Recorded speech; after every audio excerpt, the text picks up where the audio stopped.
All right, good morning. I'm not the first speaker here this week from North Carolina, but I believe I am the first representing a local health department. So I'm excited to be here this morning to talk about a different type of contamination issue. It's really shaped and customized the direction of our well program over the past several years. So I am from Wake County, North Carolina. And for those of you who are not familiar with North Carolina, you heard a good bit yesterday morning about the western part of our state, which is the home of the Great Smoky Mountains and normally a great vacation spot. The eastern part of our state is home of some great beaches, the Outer Banks, lighthouses, also a great vacation spot. We are nowhere near any of those things. We're located near the middle of the state. We're the home of the capital city, Raleigh, the home of NC State University, the Carolina Hurricanes.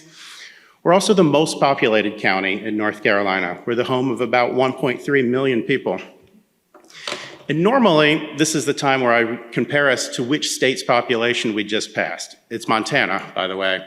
But now I just learned for the first time, we can compare ourselves to two states' populations that we've exceeded. So there's a lot of people. It's a very urban, developed county. What does the water supply look like in our area? For 90% of our residents, they're served by a public water system. Many of them are a municipal system like City of Raleigh or Town of Cary. There's also a number of private utilities, typically served by community wells. But all of these systems are regulated by the state, monitored and tested regularly. That leaves 10% of our population that's dependent on private water supply wells. These are permitted by our agency at the county, so there are some initial inspection and water testing requirements for new wells. But after that, we can assist residents and well owners with testing and technical advice, but people are generally on their own to make their own good or not so good decisions. This 10% of the population in a densely populated county like ours is still about 100,000 people. We estimate there's about 40,000 private water supply wells across the county. And as development grows faster than the municipalities, we still receive about 300 applications each year for new wells that are going in. This graphic here represents about a third of the private water supply wells across the county. And you can see they're really all over the place. The bulk of them are in unincorporated areas towards the edges of the county, but there's a lot of blue dots and wells that are within the middle of our cities. Many of them are little donut holes of unincorporated areas that the cities have expanded around, but others are in municipal limits. People are paying city taxes and still decline to hook onto the municipal water services and are using, these are generally older wells as well. Being a developed and urban county, we have a lot of sources of contamination out there. There's about 2,300 known releases that the state has tracked of various contamination sources across the county. These represent petroleum storage tanks, dry cleaners, landfills, older landfills, and various industrial contamination sites. And a lot of these are in the more urban areas, but really they're all across the county as well.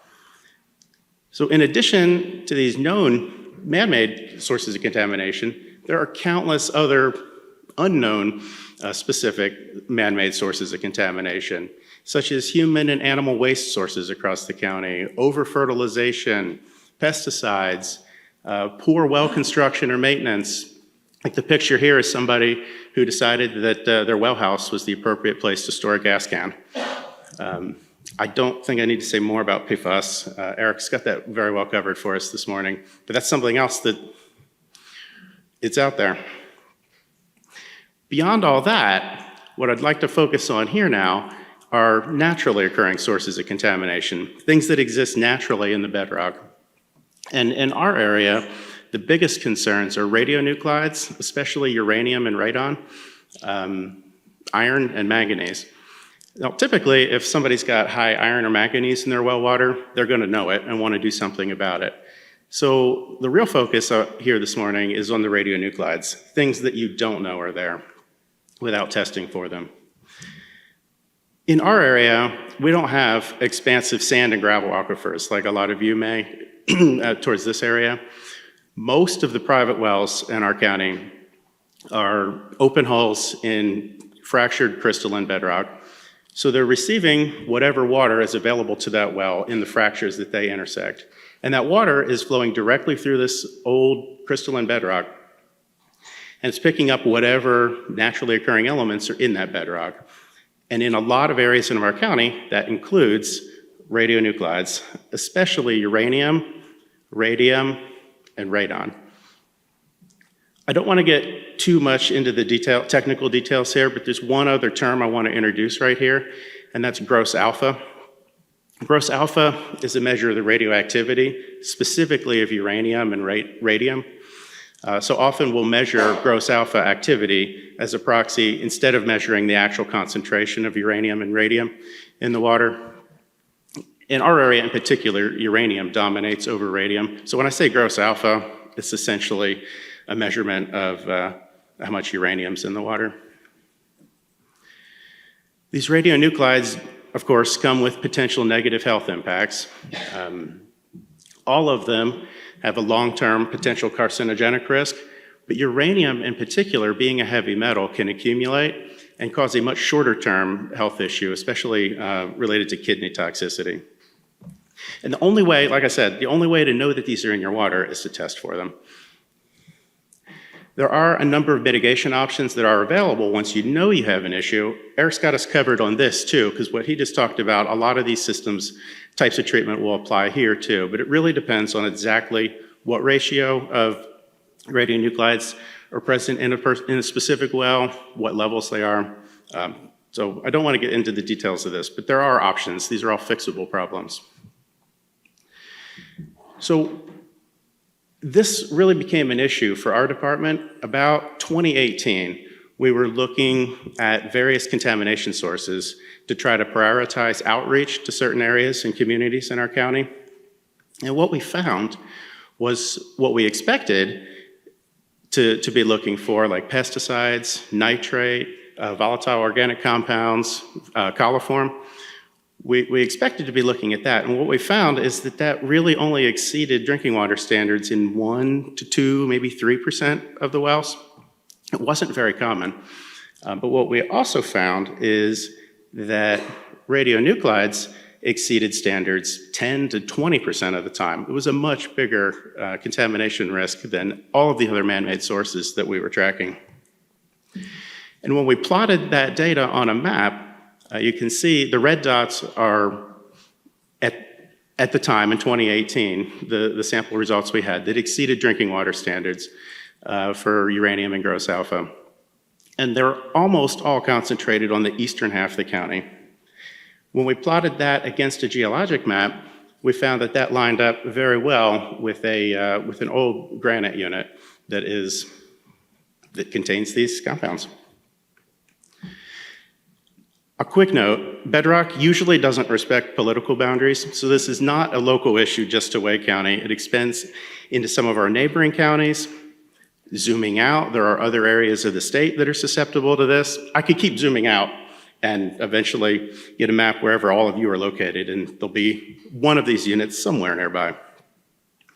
But looking the other direction, zooming in, you can't just say, this rock exists in this area, my neighbor has a really high hit, so my well must be impacted too.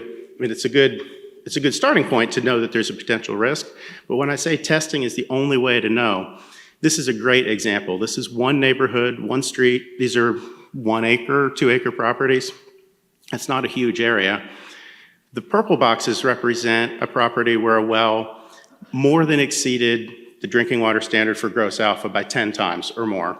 The green properties, the result was less than half of the drinking water standard. And these properties are located right next door to each other. These wells are just not even 100 feet apart from each other. So it can be highly variable over very short distances. All the more reason that testing your well is important. So once we discovered all this, learned all this complexity about radionuclide contamination, it was time to kind of make a shift with our program to really prioritize this as a public health concern, to get this information out to our residents. This is summed up in 2 words as RAD's campaign, but it's really a big deal. So the goals of this campaign were first to publish recommendations for testing and treatment. and then to really customize and shift our entire policy to start testing more actively for radionuclides, to continually inform the public about this, at the same time build our own internal capacity and expertise. This was not something we were prepared to be moving forward with until we really took a look at this data, and then be able to provide and have resources to provide ongoing, continuing support and technical assistance for our well users. So the first step was to develop and publish testing recommendations. And it started with a little bit of additional research and the data that we had available, verifying that where these impacts were did line up with certain geologic units on a geologic map. So it was relatively easy to get this area published, as well as what the recommended testing would be in this area. As I've mentioned before, uranium, gross alpha, gross beta is another simple test to measure different type of radioactivity in water, and also radon. A lot of people are familiar with radon in air. That's a common part of a lot of real estate transactions, but it dissolves into water as well. So testing your water as well as air are both really good ideas.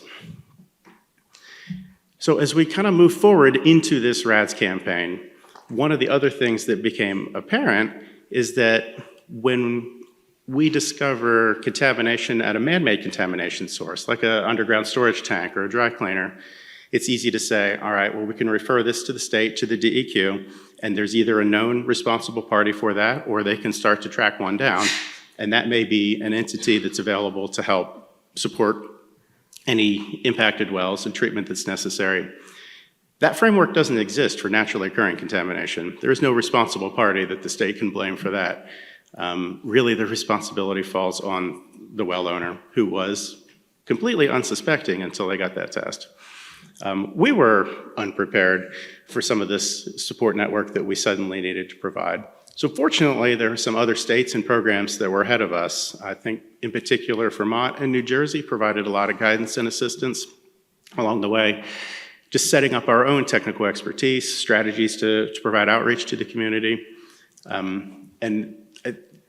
The big focus of this policy shift resulted in a number of stakeholder meetings and discussions with various groups, and it ended up leading to a revision to our local well rules to require gross alpha testing at the time of installation of any new well in that eastern part of the county where the susceptible area is. And furthermore, a certificate of occupancy was dependent on clean radiological testing of the well, with or without treatment. If the treatment was necessary, that was the time that it got put in. So that was a huge effort and a big deal. And it addresses all the new wells going in, moving forward, to ensure that they not only are aware of a potential issue, but it's treated if it needed to be. But that didn't cover all of the 40,000 wells that were already existing in the county. Not all of them were in this area, but there are still a number that were. So I kind of sum it up here in one picture where we put together a mailing that went out to 19,000 households. This was a huge deal. This mailing communicated that there is a public health issue. This is the area that it's in. This is some guidance about it. This is what you can do to test your well. These are treatment options that are available. There are potential sources of funding to help you with the testing and treatment if needed. That there's a lot of resources available to help. The work that it took to get this mailing together was really momentous.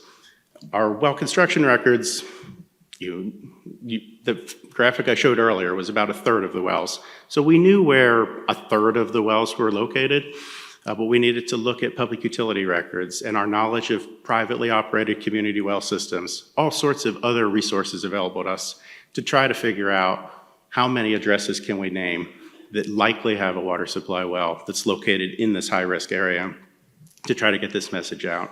This mailing was accompanied by a press release, a news conference, and a series of public meetings throughout different areas of the eastern part of our county. And then monthly ongoing technical sessions where we could invite people to bring their testing results if they got their water tested by a private lab.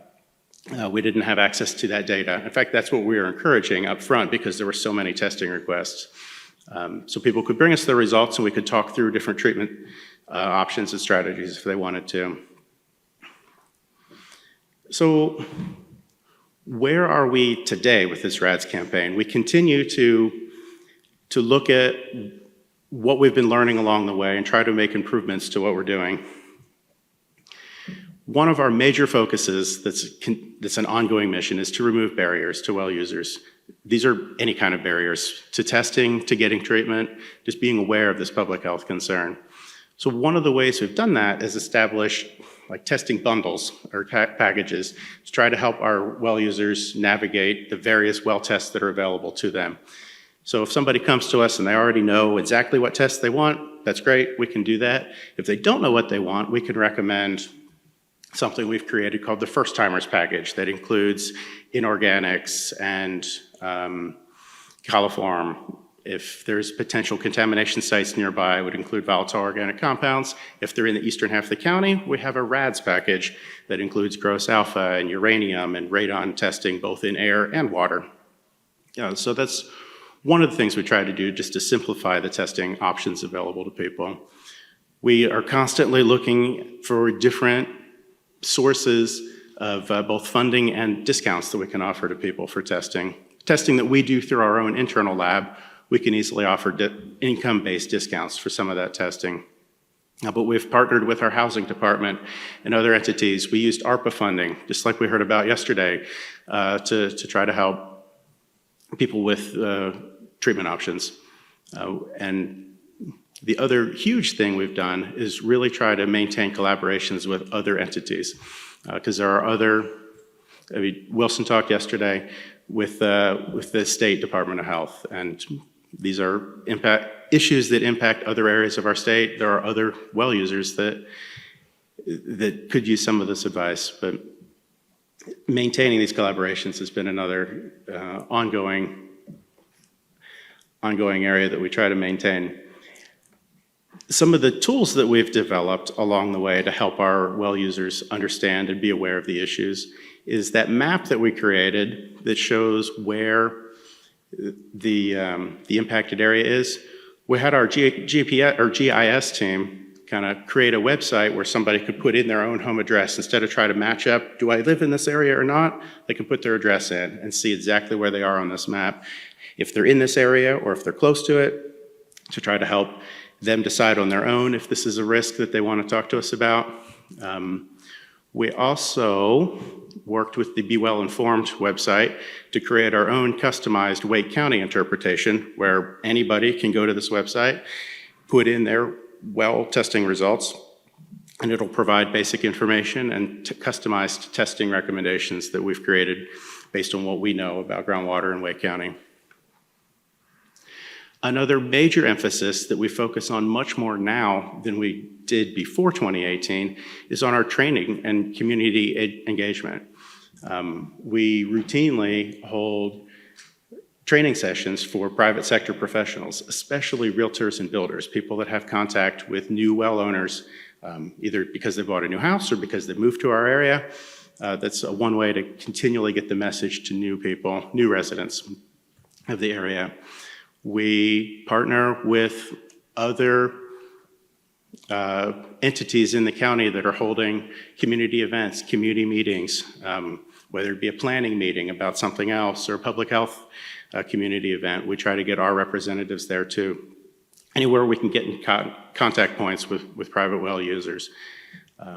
Focusing on one-on-one contact. I think I heard that yesterday in one of the communication talks. That's been a huge way to reach out to well users too. Whether it's talking with them at a table like this at an event, or if somebody brings us results and we can really talk to them. We could go to their house, talk to their neighbors. The one-on-one contact has been a huge part of this as well.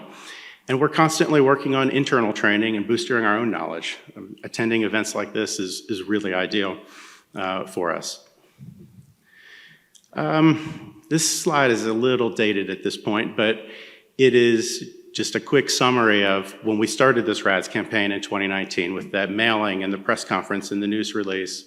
What did that generate? In the first 6 months after that happened, we had 350,000 web page hits on our radionuclide page that we developed.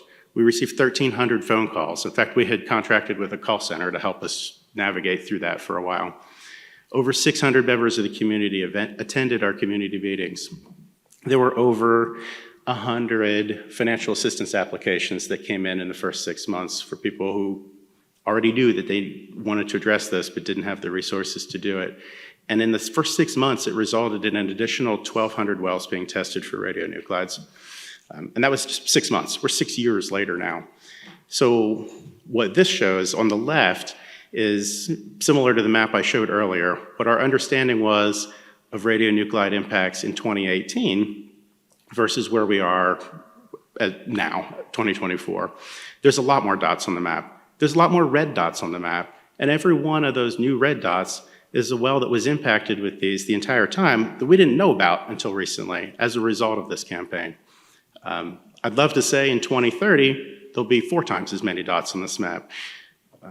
That's what we're working on. So, where are we headed next? This is still a major focus, a major focus of our program. And we're constantly using this data that we're generating to reassess our testing recommendations and requirements. As we continue to, there's a couple instances where we found some really, really high hits of radon in water in an area outside of that zone that I showed earlier. And there's a geologic reason why. So we're looking at where else might that exist in the county.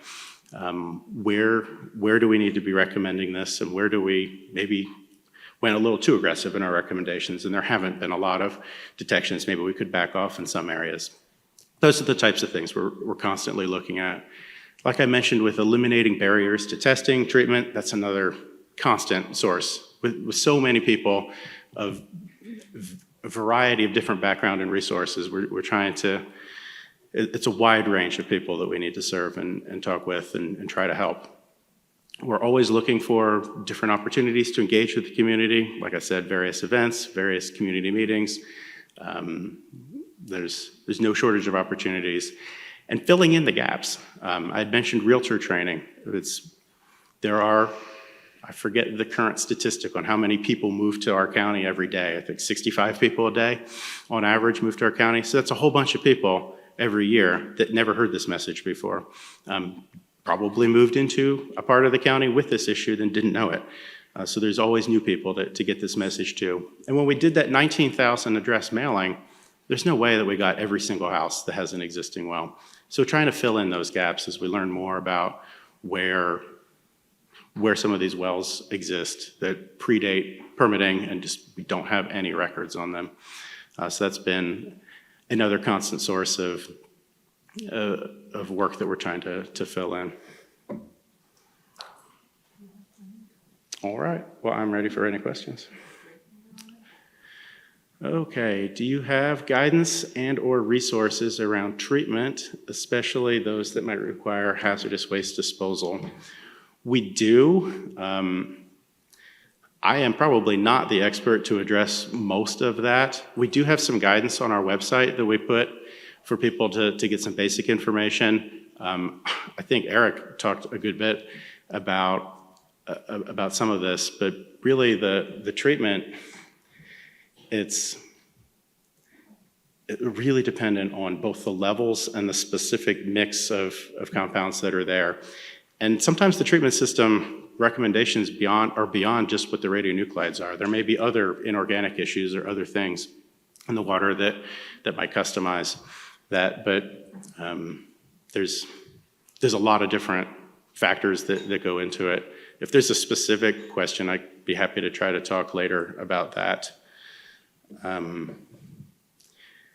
In known radon-heavy areas, do you recommend residents test for radon gas first? Can you have a low gas result and high radon in water? Yes, the two things are not necessarily related to each other. Often, if one is high, the other is, but it's not always that case, which is why testing for both is important. And in fact, when somebody comes to us and orders a RADS package, we'll test their water for gross alpha, uranium, and dissolved radon in the water, and also provide them with a do-it-yourself indoor air kit at no extra cost that they can take their own sample. mail it in to AirCheck or whichever lab is providing those kits and get their own results directly there. But I've seen and talked with folks where either the air or the water result was high and the other was not. What strategies have you used to successfully collaborate and engage with realtors? This is something we found challenging. We do, I'm not sure it's monthly, but routinely, maybe it's quarterly, routinely throughout the year, we hold a training session, a 1 to 2 hour, either go to a realtor office and do like a lunch and learn for their office, or more recently it's been Teams or WebEx meetings where we invite any of them to come and learn more about both the wells and septic systems, just things that realtors themselves may not be as aware of if they haven't worked in the rural parts of the county or other rural areas as much. One of the ways that realtors find out about this is either through coworkers, or more often it's when they have their first client who's on a well or a septic system, and then they learn a lot from us, and we get a comment like, man, I wish I knew this stuff before. So, well, here's an opportunity that you and your coworkers can learn about this. And they'll often come back and request that we do one of those lunch and learns, and we're happy to do that. How do you test for radionuclides? It's really not much different than any other water test. These, when a resident calls us to do this testing, we will send one of our field team out to collect a water sample, just no different than an inorganic or volatile organic compound sample would be to the user. Purge the well for a few minutes. There's certain bottles that the lab requires. We'll fill those and send them off to an external laboratory for analysis. There are some tests, like inorganics, that will allow residents to self-collect, things that are easy to give instructions and not mess up. With radionuclides in particular, especially radon, because that can become airborne, it's really important to minimize any disturbance in the water, make sure that any aerators on a sink are not in place, just to minimize the potential for loss of radon. So that's one of the reasons that we prefer our own staff collect those samples. But otherwise, the process is not too different than any other sampling. While radionuclides seem to vary substantially over small areas, do they also vary over time, or is testing one time sufficient? That is the question of the day for us. I don't know. It's not very often that we sample a well more than one time. It's either sampled once and it's fine, or it's sampled once and it's not fine. Somebody has a treatment system and we test post-treatment and it's good to go. One of the things we're working on right now is there's a grad student and a researcher at NC State who approached us last year, and they wanted to do a test or a study of how does radon change over time, and asked if we could help provide a few addresses that they could reach out to for participants in the study. So that is underway right now. I think we're 2 quarters in, so it's mostly been throughout the winter, and now as we're getting into spring and towards summer, with weather's changing, water temperatures are rising, I'll be really curious to see how this study progresses. It's a very limited data set, but it's more than we've got. So there'll be hopefully more to come, and really hopefully a study that gets published at some point in the next couple of months or years about that. So I'm excited to find out the answer to this one. All done? Okay, thank you.